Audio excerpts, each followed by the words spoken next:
Hi everyone, Joshua here with Barista Warehouse. Today we're going to brew espresso style coffee using the Fellow Prismo for the AeroPress coffee maker. This is the attachment to your AeroPress that replaces the original filter cap of the AeroPress to make a stronger brew that has some crema and resembles the taste and strength of a real espresso. It comes with a 70 micron fine metal filter, and this keeps your grinds out of the cup. And the design of the Prismo incorporates a pressure actuated valve, and this constrains your whole brew to be pressed through a single hole at the bottom whilst pressing, without losing any of those drips in the immersion stage. So let's get brewing using the Fellow Prismo with the AeroPress. Now first, I've weighed out 18 grams of beans.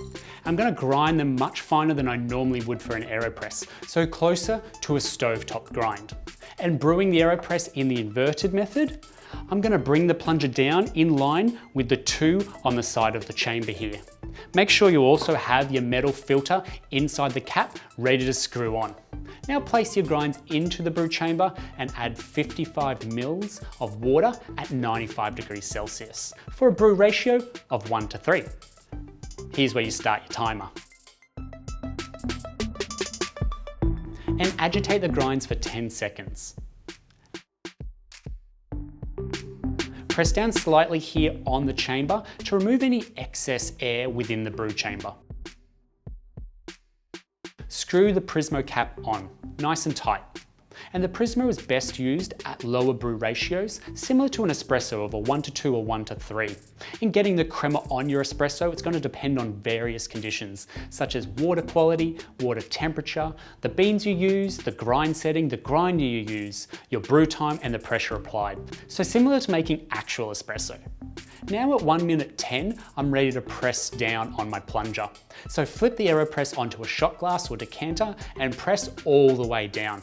You should begin to see crema appear at the end of your full press. Now it'll take some pressing to achieve this, but it is possible. And the full brew time shouldn't exceed 1 minute 30 for a 40 to 45 ml shot of espresso. I'll drink mine straight, but it'll be a strong brew you can now top up with hot water or add some steamed milk for a tasty latte. Cleaning is only slightly different to cleaning a regular AeroPress. Unscrew the cap, remove the filter from the top of the chamber, then pop the coffee grinds out. Rinse everything underwater and dry it out before brewing again or storing it away. And that's the Fellow Prismo espresso attachment for the AeroPress. It changes up how you brew with the AeroPress, and you get the benefits of it being portable, easy to use, and easy to clean, just like the AeroPress. If you have any questions on the Fellow Prismo, then throw them in the comments down below and we'll get straight back to you. And if you want to subscribe and keep notified, then hit that bell icon so you know when we bring out videos just like this every week. Until then, thanks for watching.